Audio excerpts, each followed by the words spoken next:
Welcome to this edition of AHAK Insights, a video series to share the learnings of EIT InnoEnergy's European Green Hydrogen Acceleration Center, or in short AHAK. AHAK, which is supported by Breakthrough Energy, has the ambition to decarbonize hard-to-abate industries like steel, fertilizers, chemicals, as well as heavy mobility with green hydrogen. In today's edition, we will focus on the steel industry, and therefore we invited two great guests. We will have Kamel Makloufi, Director of EGHAC, as well as José Noldin, CEO of GravitHy. And let's start with you, José. With your long-standing career in steel, can you maybe shine some light on the impact actually in terms of CO2 emissions of the steel industry and why it's so important that we have a look at the decarbonization? Thank you, Martijn, for having me here. It's a pleasure to speak on behalf of GravitHy. That's a great point. Steel industry today is responsible for around 7% of the global CO2 emissions. Every single ton of steel generates close to 2 tons of CO2. Therefore, it's essential that we decarbonize the steel industry, not only because of the numbers I just shared, but also because steel is the material of choice for the energy transition. We need steel for electric vehicles. We need steel for the windmills. We need steel in basically any economic system. That's some great insights, José, and I think you're right. So it's a bit of a paradox, as steel is very important in the energy transition, but it's also one of the reasons why we need an energy transition and the large emissions of the steel industry. So Kamel, as EGHAC, you want to decarbonize the steel industry. How do you approach that? So we invested quite early in the decarbonization of the steel industry through a first investment in H2 Green Steel, a Swedish startup that aimed to be the first fully green steel player in Europe and especially in Sweden, with an ambition to have a plant running and producing 5 million tons of green steel in Sweden by 2025. Of course, we needed to go beyond this, and minimizing the green premium, meaning the difference between in price between the green product and the fossil fuel based product, involve to have at your disposal a large amount of renewables at cheap price, which is not the case obviously everywhere in Europe. So the idea came to use direct reduced iron as a form of solid renewables and make direct reduced iron available to steel players in various countries of Europe. Obviously, producing DRI, green and low carbon DRI, this DRI needs to be competitive. Someone needs to buy it, and someone needs to buy it at a competitive price so that it does not lead to inflation as we suffer globally. We need to reduce the margin, and for that purpose, cooperative business models are the best way to approach such initiative. That's why we follow this value chain approach, where we gather the entire actors of the value chain, creating a new industrial players, sharing the risk and sharing the benefits. This allows, I would say, to provide contribution along the value chain and to provide expertise on the commercial, technical, regulation and financial side. So Kamel, that's a great insight. So at EGHAC you de-risk and accelerate companies and projects in green hydrogen, and one of your services is also to get the best team for the company, and that's what you did with GravitHy, hiring José. But José, I was wondering, you having a history in large corporates in the mining industry and the steel industry, what did you decide to go for this startup, this GravitHy? First, I believe GravitHy is an opportunity to go beyond pledges. GravitHy is decarbonization in action. And also, because when I look at the quality of the shareholders that were around the table, that impressed me from the beginning. I believe the energy transition will require a lot of competences, resilience, and collaboration. Having those shareholders collaborating around a single objective, it's great.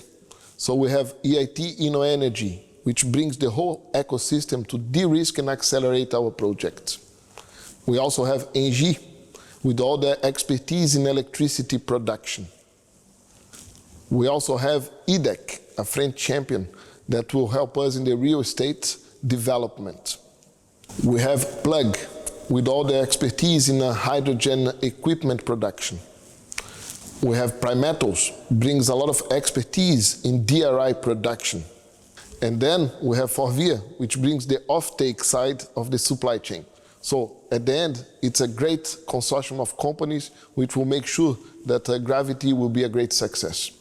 So, José, that's indeed a very impressive list of shareholders and a well-balanced list of shareholders. And what I understood from GravitHy is that you will start your first plant actually in Fos-sur-Mer in the south of France.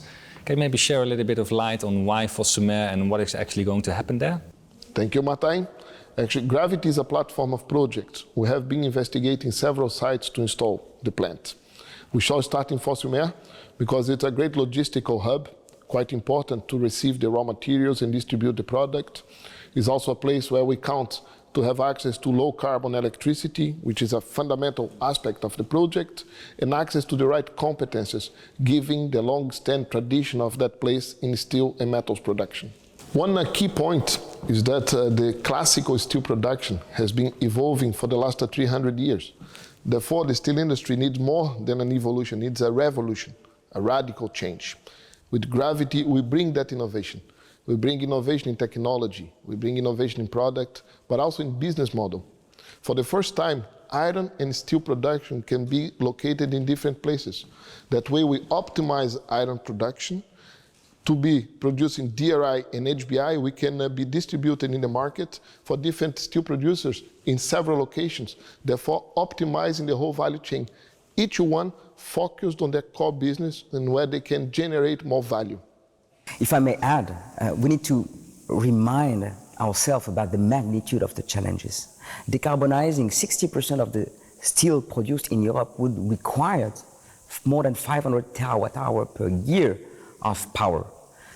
So GravitHy producing first 2 million tons of DRI per year in Fos-sur-Mer is just a first of a kind. There's an overall market which represents approximately 100 million tons of DRI per year. So that's why GravitHy is a company that has as a shareholder global players with ambition to tackle this global market. And I think, José, maybe it would be interesting to mention about how there will be potentially a merchant market of green DRI. Absolutely, absolutely. I believe there will be a market in the future which is completely different from the way we see today. The steel producers, they are fully integrated. So they receive iron ore and they have all the steps in the process until they have the final steel to be distributed. I believe in the future there will be a market where iron is one business and steel is a different business. Each one more efficient, more competitive, greener and more sustainable.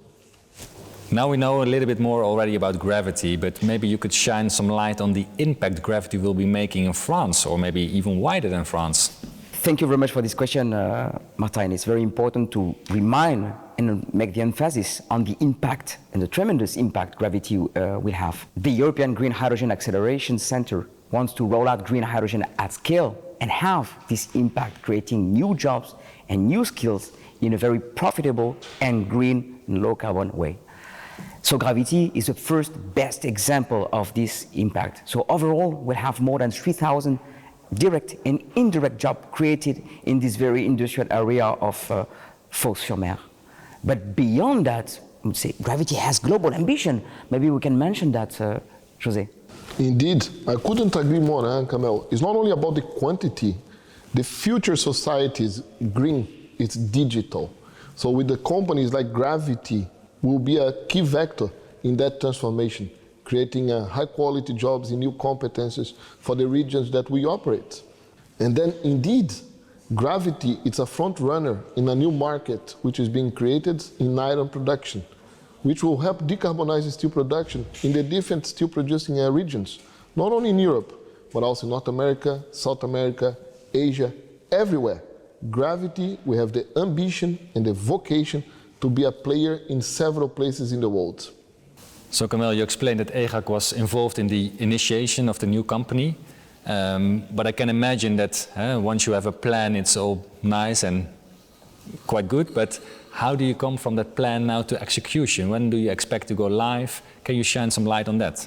Thank you very much, Martijn, for this question. It's very important to mention and make the emphasis on the fact it is just the beginning. So obviously, I would say we have been very involved in the origination of GravitHy, building the consortium, building the business case, gathering consortium, creating the legal form of the company, and finding a fantastic ambassador as a CEO for the company. But now the company has been created. José is driving it the best way possible. And José, maybe you can mention about all the challenges that are ahead of us. Indeed, it's a project full of challenges. We have challenges from engineering, access to capital, permitting processes, allocation of resources in general. But there are three main challenges which I always like to stress. Access to electricity, and access to electricity. And I let you to choose the sequence. This is the challenge of the future industry, electrification. And if we remind about the figures, so we founded the company in 2022, and the start of operation is 2027. We need to have an electrolyzer of 650 megawatt of capacity and a 2 million ton DRI plant. So how do we bring a company from being a startup to being a global powerhouse? So obviously we try as EGHAC to support GravitHy the best way we can. We support GravitHy on the commercial side, trying to secure interest from potential off-taker for the green and low carbon product. And we see that there's a tremendous interest. We support GravitHy on the technical side. There's many technical challenges, I would say, in order to secure an authorization to operate this kind of plant in the south of France. We support GravitHy also on the regulation side, right now working a lot with our trusted partner from the European Commission to define what would be green and low carbon hydrogen. And finally, on the financial side, obviously, building a new player and a plant producing such amount of DRI, it will represent huge volumes of capitals to be deployed, approximately 2 billion euros. And no one best than José to be tackling that with our support. Maybe José, if you want to give some details about that. True, Kamel. A project like this is a multi-billion euros effort. Therefore, lots of capital will be needed in the right time. And that's why we continue de-risking the project and preparing a Series A, which is another round to raise funds that will be needed for the project to continue de-risking and accelerating. We expect to start the Series A Q2 23 and being very successful, attracting investors that want to participate in the transition of the hard-to-abate industries. And what best, José, to de-risk a project when you have such a commercial interest? I guess you have been overwhelmed by the interest for the green and low-carbon iron from the market.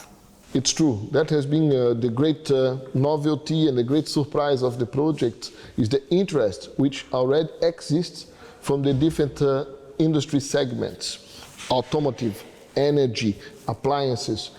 Every single market wants to really commit with decarbonizing their value chain with access to decarbonized iron. That gives a great incentive for us to look even beyond the first plant in Fos-sur-Mer. And that's why we want to really to continue our commitment to be a front runner, a key player in the decarbonization of the steel industry in a large scale. I think following on what you say, the commercial interest is here. And following also on what you said, what we need is power, power, power. So we will not be able to do that on our own. We will need to have a regulatory support to solve as soon as possible, I would say, the bottleneck that we have in availability of new capacities, in the definition of green and low carbon, because our customers that are taking the risk in buying this green and low carbon commodity, they need to be acknowledged being the first risk taker. Indeed, access to electricity is a key point, not only for GravitHy, but for the whole transition in the industry. Therefore, if I mentioned before, power, power, power, I would say action, action, action. We have to act beyond pledges. Let's stop about discussions. It's about action now. We have to take action in order to give access for the electricity, for the transition of the different industries. That's interesting, because if we look at REU Power that was released a few months ago, this is also about action, action, action. But we need also now to see that in motion. We have huge target now at the European level to implement large quantities of green and low carbon hydrogen, but it needs to materialize, reducing permitting time, acknowledging projects of not only national but European interest. This will allow to Europe to keep its leadership in the energy transition and to see new industrial players like GravitHy being leader not only in Europe but also globally. So we hear a lot about AHAK's involvement in decarbonizing hard-to-abate industries. Today we focused on steel, but maybe can you share some thoughts on other industries where AHAK will be working on? So you're right, Martijn. So obviously we're focusing today on the iron and steel business, and as we mentioned, GravitHy is a company, not a project. It is a company that will replicate and build a new decarbonized iron and steel industry with, of course, in cooperation with the other players on the market. But then, I would say our job is not done on the EGHAC side. There's many hard-to-abate industries that needs to be decarbonized, and where hydrogen would be simply the best available technology. It is the case, for example, of the ammonia and fertilizer business, the aviation side, where kerosene would be replaced by not only biofuel but also e-fuels. It's also the case of the maritime sector. And for this, I would say we are quite thankful to Breakthrough Energy to support us, I would say, materializing the decarbonization of hard-to-abate industries. So stay tuned, and 2023 will be a nice time to make some new announcements. Oh, that will be great to hear, because I'm also very curious on how the developments on gravity will go. So for sure there will be a new episode in probably 1 year where you guys will share a lot of new insights on gravity. And from when I see all the great activities that you guys are doing at EGHAC, I must say that I need to run even faster, because all those industries, at the end of the day, they will need steel. Exactly. And they will need decarbonized steel. And GravitHy will provide them. So go GravitHy. Very good. Thanks a lot, Kamel. Thanks a lot, José. And stay tuned for a new episode of this EGHAC Insights. My pleasure. Thanks, Martijn.